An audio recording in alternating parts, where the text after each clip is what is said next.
Okay, good morning, everyone. It's February 14. For what it's worth, happy Valentine's Day. I don't know what that means, but I'm just going to say happy Valentine's Day. I don't know about you, but I've had a week of tech issues like over and over and over again. It's been quite a challenge. It's never happened before. And I'm trying to not let the circumstances get in the way of my mood. So I went on the Facebook group. I didn't see any specific questions for me. I hope I didn't miss anything, but I didn't see it. So if you're here live, and I just want to double check to make sure, but if you're here live and you have a question, please let me know in the chat box so we can have a conversation. Just want to double check the Facebook group. Okay.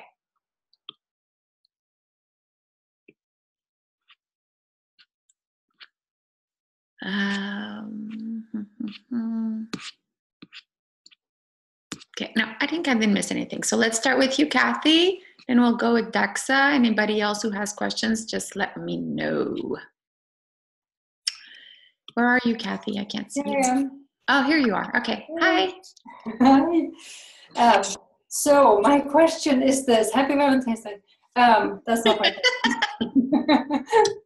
question. So you know how I keep struggling with my blog. What am I doing with it?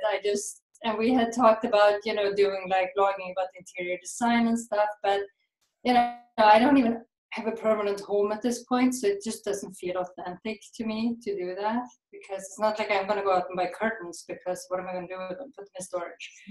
But so what I keep coming back to though is travel. Like I want to share, because I do travel so much, and I want to share, the tips for people, like, oh, these are the best shops in Stockholm for this. And so I think that, then I'm thinking, how do I like weave this into my business if my print series are not specifically about that location? But then I thought, I don't know what you mean by that. So I'm not it's my phone. It's trying to listen. It's like, I don't know what you mean by that. It said all of a sudden. Anyway, so but then I thought, if I'm using the blog to build a trust factor, then maybe, because right now, my newsletters, my blog posts are all about new print series, new prints, here are new prints. So I guess I just am looking for help to brainstorm a little bit about how I can weave that travel part into everything. Mm-hmm. So I think it's fair to say that your ideal client is interested in travel. Yeah. I mean, everybody is, right? No. No, not everybody. People maybe you gravitate around are, but not everybody. One thing that came to mind was that maybe you could use it to drive traffic. No. So, for instance, if you want to share about a shop or a restaurant or a hotel, right? And then you tell them that you shared it. Yeah. And they say, oh, we've been featured on this blog, then it drives traffic to you. That's true. Yeah. But is the blog on your photography website, or is it on another platform? It's on WordPress, because the Shopify blog function is terrible. But it's linked, it's linked and it's set up similar in style. So if you click on blog on my website, on the Shopify store, it takes you to my blog. And on the blog itself, I have like links to the story. Can I see it? Can I see it? Let's check it out. Okay, let's share the screen and see. I just want to make sure that what I'm saying works for you. What's the URL of your blog? So that's it's blog.caddycoilphotography.com.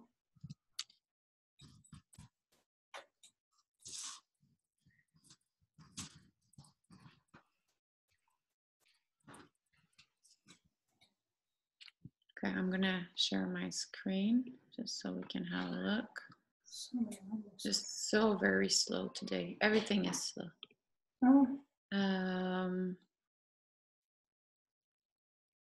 Is it working? Okay. So let's just have a look. Okay. Sorry about that noise. It's my garage door opening. It's going to close very soon. I think my husband is on his way to buy me my Valentine's Day gift. So voila. Now you have all the story of our life here. Okay. So this is the blog. Yep. And this is when it takes you to the shop. Yes. And this takes you to the blog. Mm-hmm. And your blog, is it illustrated with your pictures? Yes. So most of the time it's just new work, but I do have a few travel posts and they have done really well. Like I get more traffic to those than... Because there's a couple of things, right? The more you put external links, so let's say you start, because this is often the problem with blogs is like, how do you get drive traffic to it, right? So if you're just talking about your stuff, it's only you that's driving traffic to it. And but, Pinterest. What? And Pinterest. Yeah. Yeah.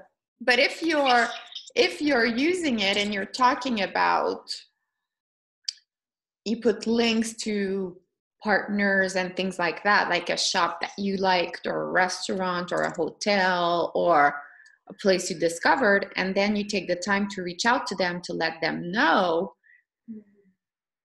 and invite them to share it, then it's going to serve another purpose to take people to discover you. Okay, yeah, that makes sense. And I've actually been thinking too that in a way I kind of would like to get into editorial photography a little bit. Just to have a second income source and also to work with other people, because you know, you sit here by yourself, you go a little crazy. So maybe that could be a way to showcase that. Yeah, absolutely. Yeah. Okay. Because otherwise, why are you creating this blog, right? If you're going to promote other people, and if that's what gets you excited, then, you know, like people can mention you, and then, you know, you could exchange Instagram stories, like you do an Instagram story about them, you tag them, they tag you. Like it's, you know, when we talk about doing collaborations and partnerships, that's a great way to do it. That's a good idea, yeah, with the stories. Yeah, I feel like I have such a hard time tying everything together. Like, I feel like that's like slightly out of my grasp, understanding how it all fits together and making it fit together. Like, I feel like I go like, oh yeah, I should do a story. Oh, I should do this Instagram. Well, maybe you could set yourself up with a little checklist, right? Yeah. So I mean, I have so many checklists. But like every time you launch a blog, you know, and the idea also is like, it doesn't have to be done all that day. Like if you stretch it out, you're going to get more, you know, like if you do it all on the same day, that you promote it on your stories and on your feed and on your Facebook, and you do everything, and then you're like, oh, now I'm done. But you could like, you can stretch it over a week so that the lifespan of your blog lasts longer, and you could, and and that's like, you could have that checklist of, okay, every time I do a blog, I make sure that I do an Instagram post about it. Then I do an Instagram stories. Maybe I do an Instagram stories about the businesses or people that I highlight in it. And that way, like, I would you know how I say, like, it's 80-20, right? So maybe you do less blogs, maybe you just do one every 2 weeks or something, instead of doing, I don't know what kind of frequency you're doing right now, but I would rather you do less blogs, but you promote them more. Okay. Yeah, there's no set frequency. It's okay, really well, that's fine. Okay. That's fine. There's no, like, it doesn't have to be a set frequency, but the point I'm trying to make is investing more time in getting the blog visited rather than writing more content. Okay, yeah, that makes sense. Okay. But All I right. think you're onto something there if you take the time to do the outreach and all of that. Like, it can become a really good promo tool for you. Absolutely. Okay, yeah, the outreach part, that's the one part that I wasn't thinking about, to let people know that I'm blogging about them. Yeah, exactly. Because because, when often the question I get is, well, you always talk, Catherine, about, like, in partnerships, it needs to be a win-win. I have nothing to offer. That's not true. We all have something to offer. In this case, you have this platform. Yeah. Okay. Yes. Okay. Oh, great. All right. So now Okay, wonderful. Thank you. You're very welcome. Dexa, where are you? Are you there? Hi, Dexa.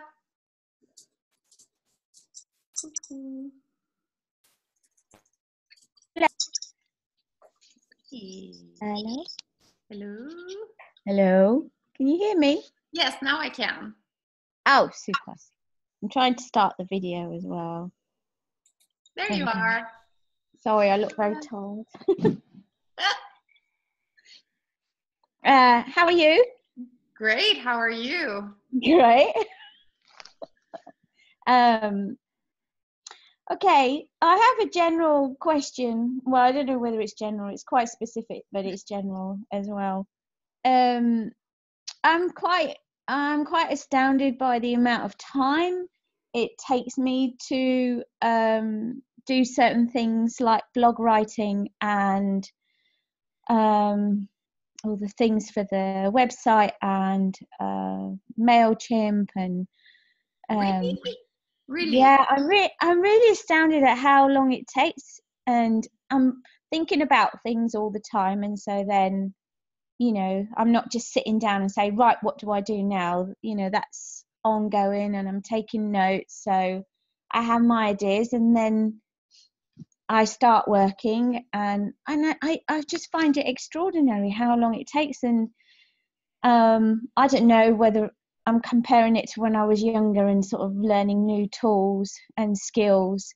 But yeah, it's just like, oh gosh. And I just think, surely I'm not the only one, but if I set myself a deadline, okay, I'm going to give myself 2 hours to do this. I always go over because I want to make sure that every word that I put in there counts, because I tend to ramble a lot. So I'm trying to be really effective, and so I have different drafts, and then and I'm trying not to be a perfectionist. But it's like my brain's working a lot slower, and I didn't know whether there was any tools to speed it up. And that's why I said it's not a specific question.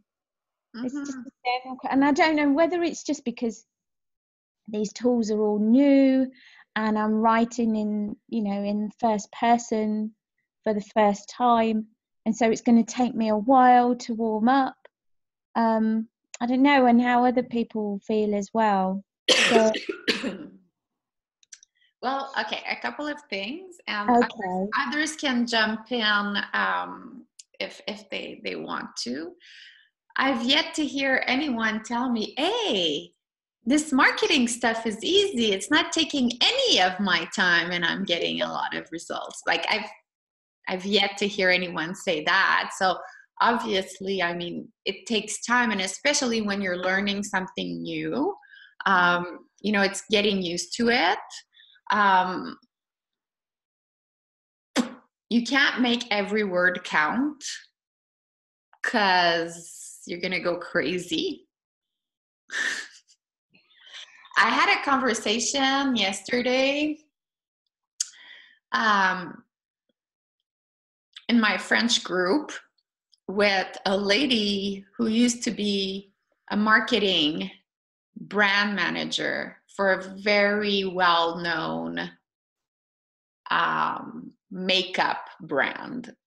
And she was telling me, like, she can't do a Facebook post for her art, even if her life depends on it. Like, she just can't. Like, she's having so much, no, it's not that she can, but she's having so much difficulty. Yet, she's been doing marketing half of her life for, like, brands who had millions of dollars of budget. So she's like, where's the disconnect here? And she's like, I don't know what to write. I don't know how to say it. I don't know. And I said to her, I said, okay, I'm going to talk to you in terms that you understand. Okay. I said, you remember when you were working for the brand? She said, yes. Remember how much time and energy and money you invested in the creative part of building your brand, right? The image, the brand messages, the brand universe. She's like, yeah. But I said, remember what it is that makes the real difference between a campaign that succeeds and doesn't succeed? She said, what? I said, it's the frequency of the media. And she said, you're absolutely right. We all have seen TV commercials that were like, this is an awful commercial, but this company is doing really, really well. How come? Like it's like they did the commercial in their garage, right? Like here in Quebec, we have some furniture stores who do these like awful commercials, but they're super popular and the business is running. Why? Because they're always on. Every time you turn on the TV, they are there. So top of mind when you're thinking, okay, I need to buy furniture, even if it's not that furniture that you want or you're not buying that category, their name is going to pop up. It doesn't mean you're going to go buy from them, but it's going to pop up. You're maybe going to look into them before you decide. So the point I'm trying to make is it's important that the content you put out there is quality and is aligned with your brand. I'm not saying go out there and throw whatever, but what's really important is that you're present, that you're there at a regular frequency, consistency, right? I wrote a blog a few years ago and somebody wrote to me recently and said, I found a blog you wrote on the Huffington Post where you said consistency beats talent any day. And you're so right. And it's very, very true. So one thing is maybe giving yourself permission. I know you're saying you're not being perfectionist, but at the same time, when you're telling me that you're making sure that every word counts, I see, yeah.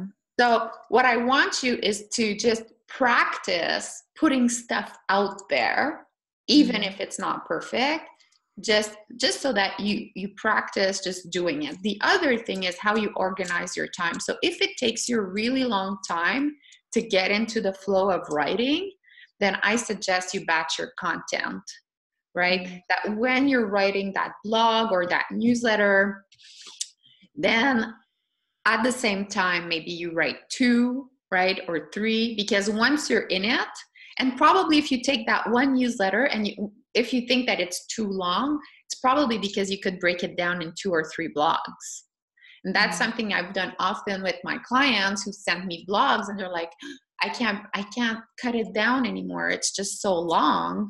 And I'm like, well, don't cut it. Just do 3 blogs with it. I don't know if you've noticed, but recently I've started doing blog series on my blog because I have so much to say in a topic that instead of doing one long blog, I'm cutting them down and making them easier to digest.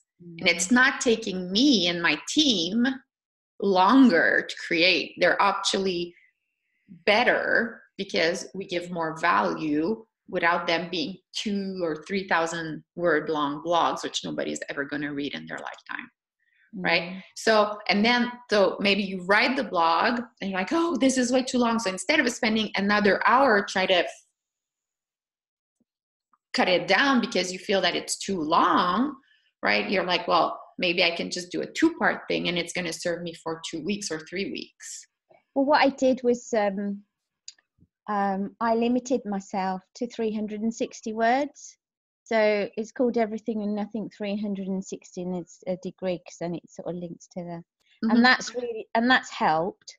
But I think I've just got to get used to it. It's like another way of communicating.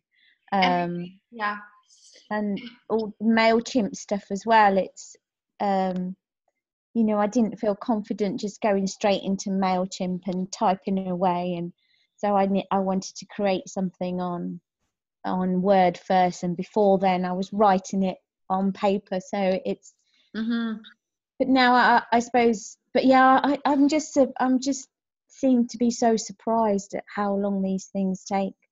And then when I'm writing my social media posts, I did what you said, because I watched your Instagram and social media workshop, which was brilliant.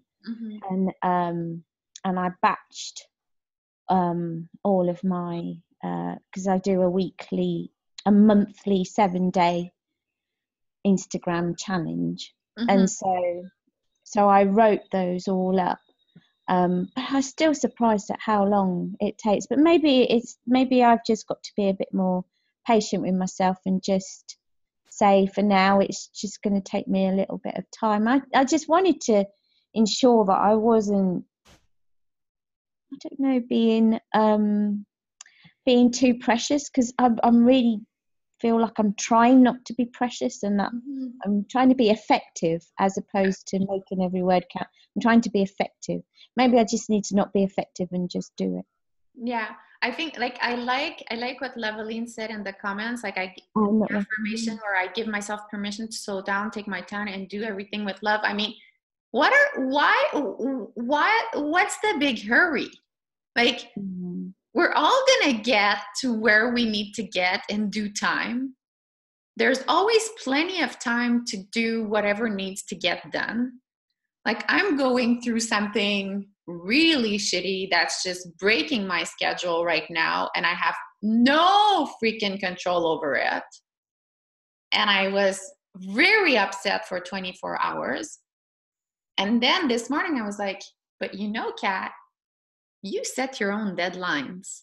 I was like, so, like, I'm pushing and I'm frustrated because there's a situation that I have no control over that's happening. But I'm the one who set the deadline. So I'm allowed to push the deadline. Like, nobody's going to die because I push a deadline of 3 days. Like, nobody's not even going to notice. Like, it's just, so sometimes we just need to also take a chill pill here and, like, think about what the big picture is, right? Because maybe it's taking you a long time now, but you're investing for something that's going to pay in the long run. Yeah. And that's the difference between people who open MailChimp, say, I can't do this, it's too difficult, shut it down and never get back to it again. And then they're like, oh, I don't understand why I'm not building sales, but I have nobody to sell shit to. Yeah. So give yourself, the space to learn these things, right? But always being, and you're the right person to do that. Always observing yourself as you're doing it, right? Why am I stressing out over this? And where can I make my process more efficient or bring more ease into it? Yeah, right. I think that's it, because I'm enjoying it, because I like learning new things. Mm-hmm. I'm enjoying the process, but as I'm observing myself, I'm just amazed at how long it's taking. Mm-hmm. You know, I think that's the thing. And you know, and the website was the same thing in terms of all the copyright. And I thought, okay, well, I've kind of warmed up to this sort of thing, talking straight to the customer, but I'm just still astounded at how long it's going to take. And I guess part of me is thinking, this isn't always going to be this way, is it? This is just, yeah, you know, because my initiation. Yeah, because what I would want for you, Daxa, is that you learn the process, you learn what's good in your business, you start building sales, and then eventually you can delegate. Exactly. Parts of it, right? Yeah. But you can't delegate something that you don't understand and that you haven't really tested. And like, you need to understand, otherwise you're going to delegate something and you're not really going to be able to give the direction or the strategy that you want. So yeah, does that help? Okay, tranquilo. Okay, it does help. Yes, it does help. And just having a quick look at the comments. So yeah, thank you, everyone. Okay. I owe you a follow-up, and I apologize for that, but I owe you a follow-up. Do you? Yes, for the accountability partner, I owe you a follow-up. Oh, right. Okay. Okay, so you'll have that from me tomorrow. Okay. I found you somewhere. Good. Thank you. Thanks, You're everyone. very welcome. Everything takes forever. Ask Kathy. Kathy.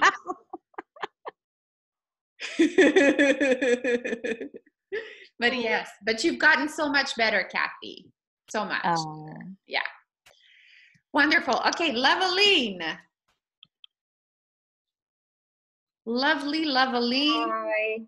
Hi, Catherine. Hi, everyone. Hi. Like, you're so full of love and joy. Like, today must be like your favorite day of the year. Oh, thank you. I have to thank my parents. Did you get up this morning and you were like, oh, it's Valentine's Day? I got some cute messages from my girlfriends, and I was just laughing, and I was like, yeah, I just need to spread some of that. Don't celebrate Valentine's Day. So I read a really funny Instagram post this morning, and it was so aligned with my situation at breakfast. And it said, you know, if you're single at Valentine's Day, you're sad. If you're dating, you're stressed out about what you should be doing. If you're married, you're thinking, should we be doing anything at all? And if you're married with children, then it's like, you need how many Valentines for how many kids that don't know how to read for when? And it just made me laugh, because this morning my girl was finishing her 21 Valentine gifts for her class. And I was like, okay, give me this, I'll finish it. You eat your breakfast. And I was sticking stickers. Oh my God. So when you have, my girl is all about celebrating holidays. Like, she loves them. So, and she's very crafty, but yeah, we had a bus to take and it had to be finished. The last minute project deadline. Yeah. It starts at that age, last minute deadline. Yes. I'm like, what are you doing, baby? Your breakfast's ready. And she's like, I'm making a Valentine's Day card for my teacher. And I'm like, it's 6:30 in the morning. Okay, sorry. I don't know why I'm talking about this. I just had to say it. It's too funny. What can I do for you, my dear? So I have been reaching out locally, just because I want to collaborate and, you know, do trunk shows and this and that, and just collaborate with the local designers, stores and stuff. So I've been doing a lot of that, but I know everything will even if somebody says yes, it's not going to happen tomorrow. It might take at least a few months. So I'm wondering, what can I do while I'm doing all of that? What can I do to continue building my brand on my own and to build some sales? So I am doing regularly, I've started doing blog posts or just emailing my tribe regularly. I'm doing regular Instagram posts, not much of Facebook, but even like my videos that the challenge that I've been doing, it's kind of, at least it's increasing the number of followers and a little bit more engagement, of course, but it's just helping me overcome that self-doubt and, building my confidence, so which is great. But I just wanted to brainstorm some ideas on how I can still continue to build my brand on my own and build some sales. So if you have any insights. Sure. So the goal is to drive traffic to your website, right? Am I right? So it's looking at different ways to get you visibility. So a few things that you could do. So basically, when you want to build your visibility, your list, there's like three ways. Okay. So there's the organic way, what you're doing right now. Okay. So just testing things, doing things on social media, leveraging your list. Maybe like you could do a challenge, a giveaway or something like that to try to build your list, right? By getting people to invite people or, organically. Right. So a challenge, a giveaway, those are good ways to get people to join you. So thinking about, your brand attributes, what your brand is about, maybe you can set up a 7-day challenge that could help you. Okay. So that's the organic way. The second way is through paid. The opposite of organic is paid.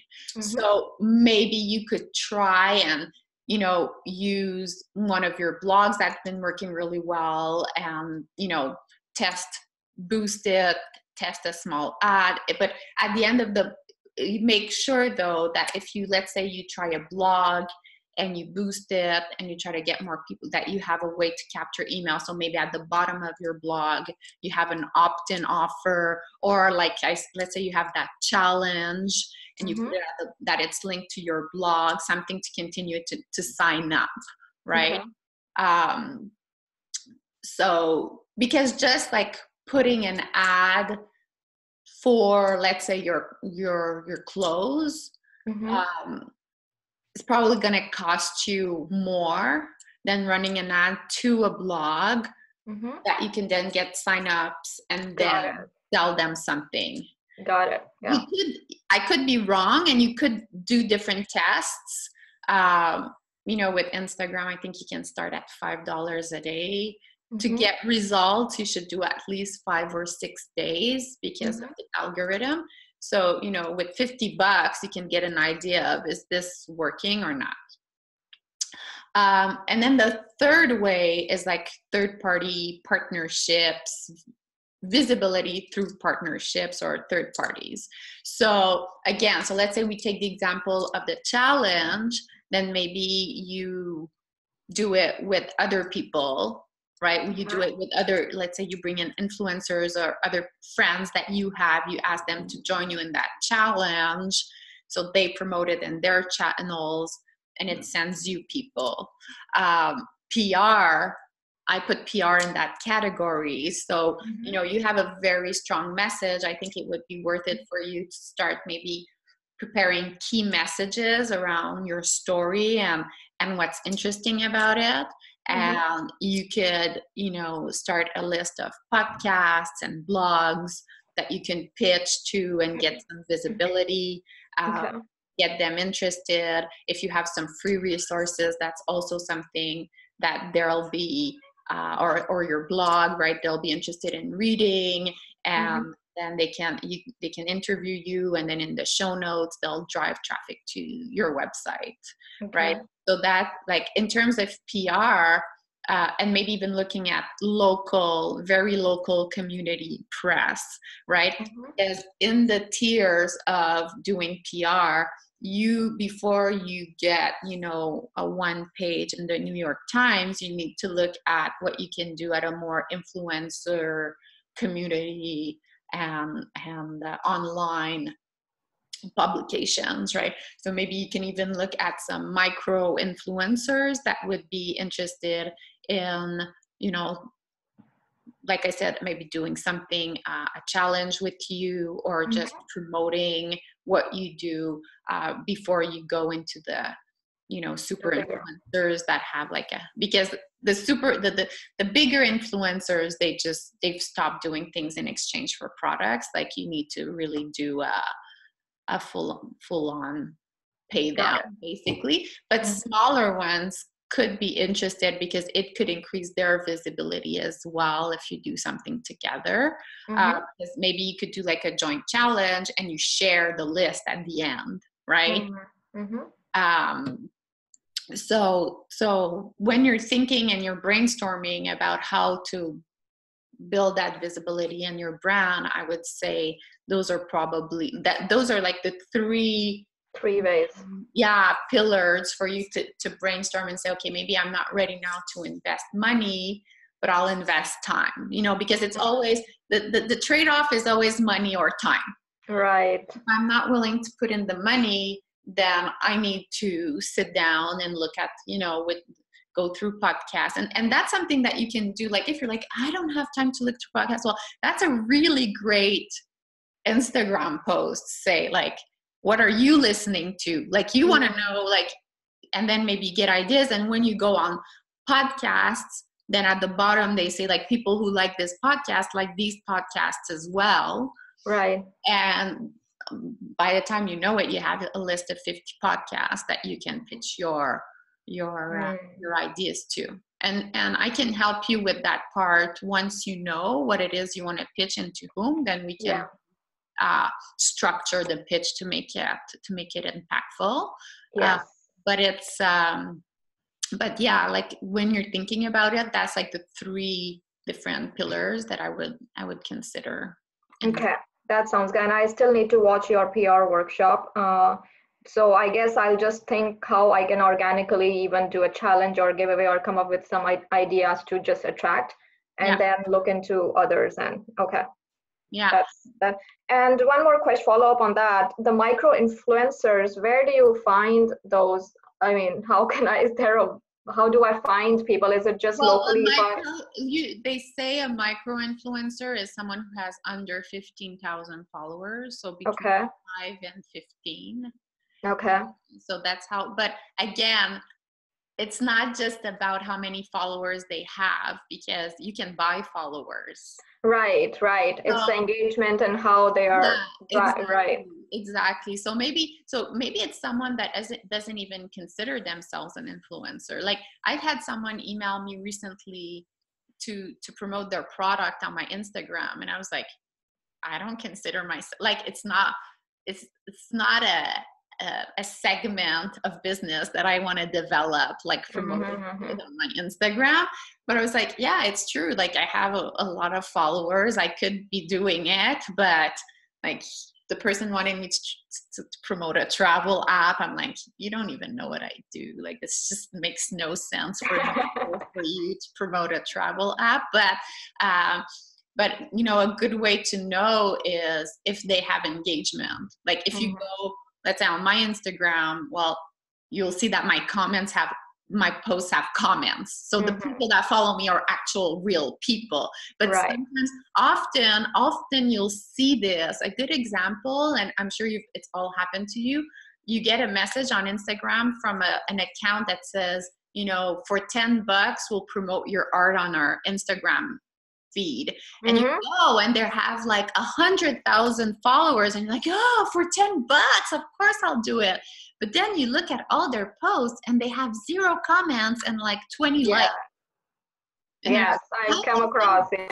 Yeah. So how can someone who has 100,000 followers have 20 likes on a post and no comments. They'll just say Mm-hmm. not real followers. So it's pretty easy, like just to do some due diligence. Right. And some people might not even consider themselves influencers, but they have a great relationship with their followers. Mm-hmm. And I think for you, those are the best people that you could have conversations with, because it's not a business model where they want to be paid and they'd be like, oh, wow, I'm so flattered that you noticed this. And yes, let's do something together. It's exciting.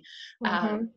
As opposed to someone that it's its business model and will be like, well, bring in the. Right. So somebody who I can resonate with in terms of like if it's the similar messaging or something, which is we have the same target audience, but different business. Yeah, exactly. Where Yeah. it doesn't overlap, or there's an overlap, but it's not competitive.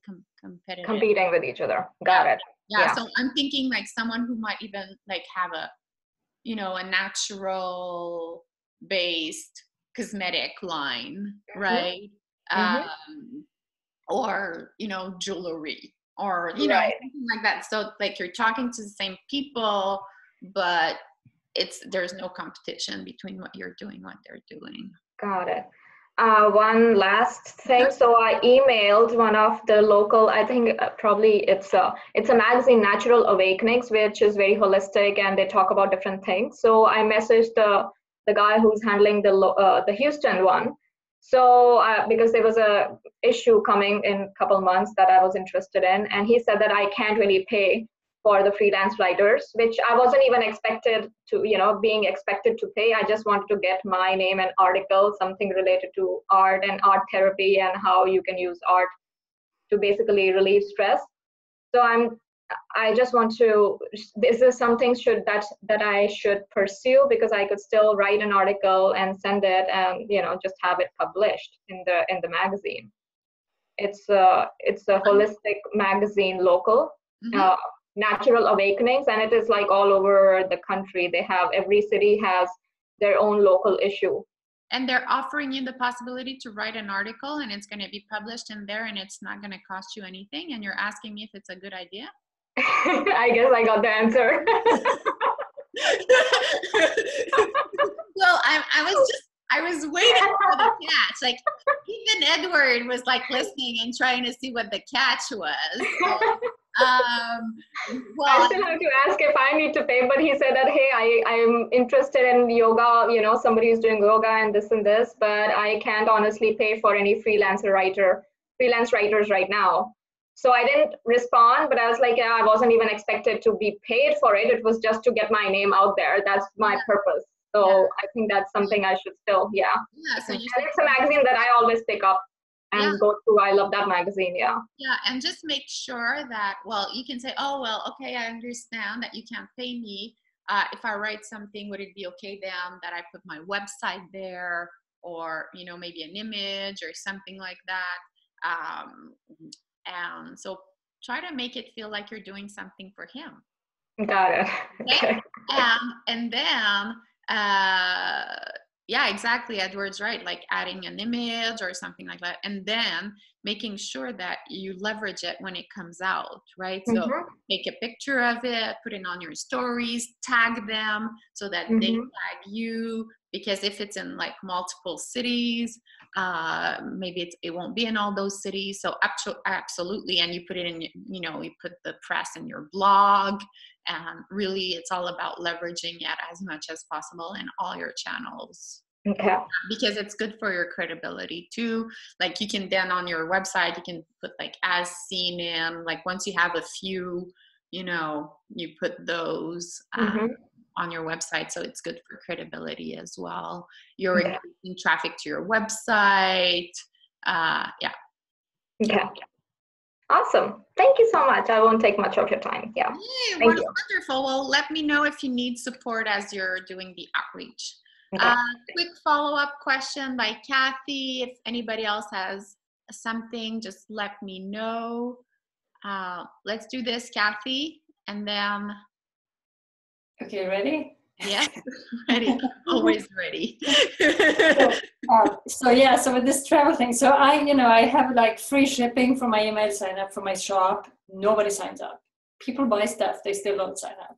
So I'm thinking instead of maybe doing because I started working on it last year, but I never finished it, a little free download of like how to take better travel pictures. Mm-hmm. Do you think that would be appropriate then if I'm blogging about travel, or is that not helping me in any way? Okay, two things. When someone buys from you, do you automatically add them to your email list?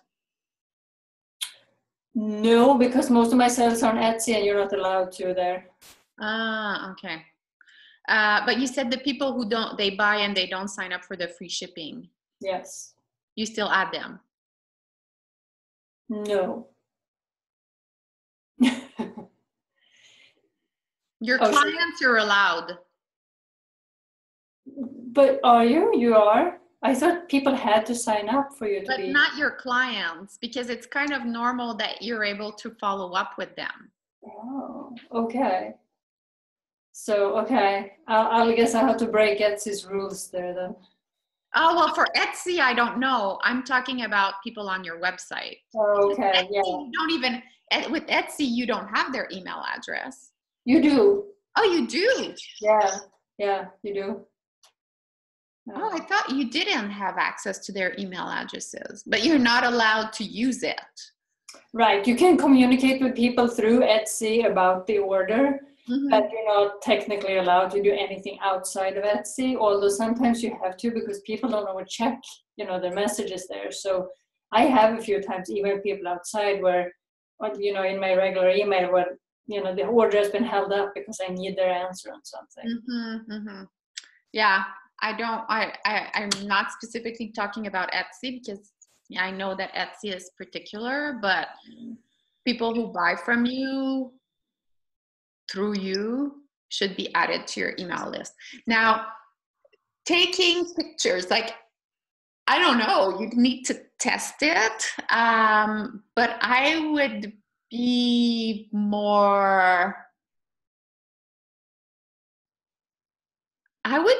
like, because if you're going to share some tips and tricks or places, or like, I would do something even simpler that's like, my 10 tips to travel on a budget, or my 10 favorite places to visit in Europe, or because that's what's going to take them, because your blog is not about how to do travel photography. Right. Yeah, no, that's true. It's about discovering, like, it needs to be like, if you're doing a download, it needs to be directly linked to what your blog is about. Okay. Okay. All right. And maybe, and it normally, and it should also link to what your end offer is, which are prints. Yeah.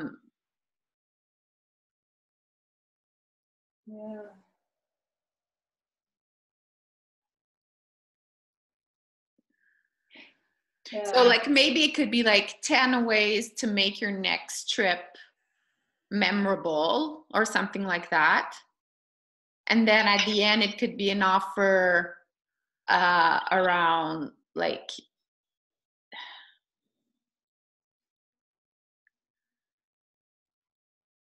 I'm trying to think, I'm going to have to think about it more, Kathy. But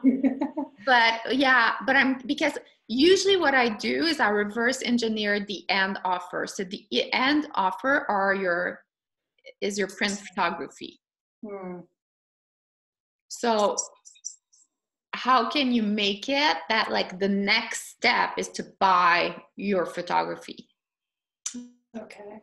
You see? So I need to think about it. Yeah. Okay, no, that's a good point. Because Daxa is saying like framing prints, how to frame a print, but again, it doesn't, I agree, Daxa, that could be a good download for her website, but for her blog, she's driving. So basically what the download needs to be, it needs to close the gap between what your blog is about, the interest, what got people there, and getting them to buy a print. That's what your download needs to be. It needs to bridge that gap. Okay. Okay. Yeah, But and also I want them to buy prints from me, so I don't tell them how to frame them. Yeah, but I'm gonna let this part of my brain figure it out. Yeah. And I'm gonna get back to you because I need to let it kind of simmer. But we're gonna figure it out. Well, don't occupy too much of your brain with my. Oh no, it's just working. It's working on autopilot right there.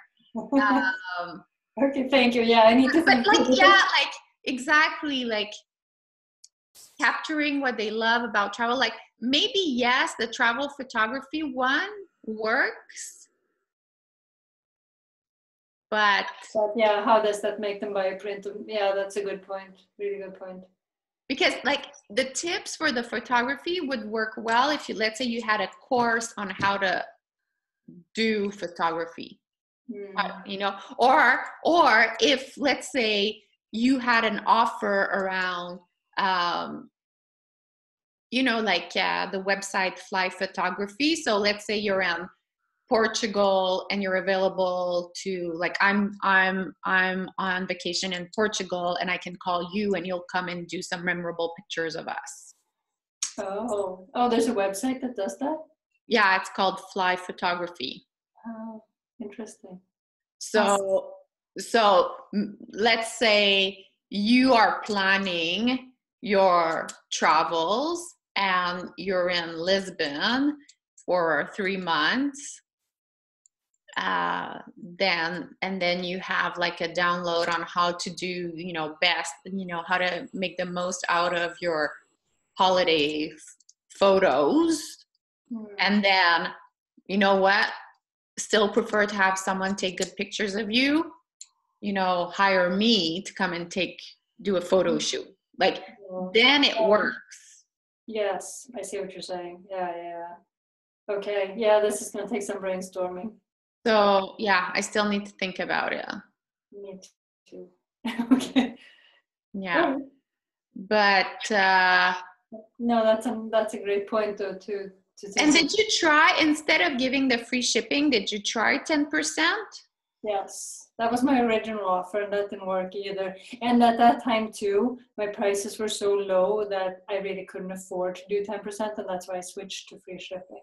Okay. Maybe I should try a percentage again, but then again, you know, I give interior designers a % off, and I don't want them to feel like everybody else can get it too. Yeah, but the interior design, yeah.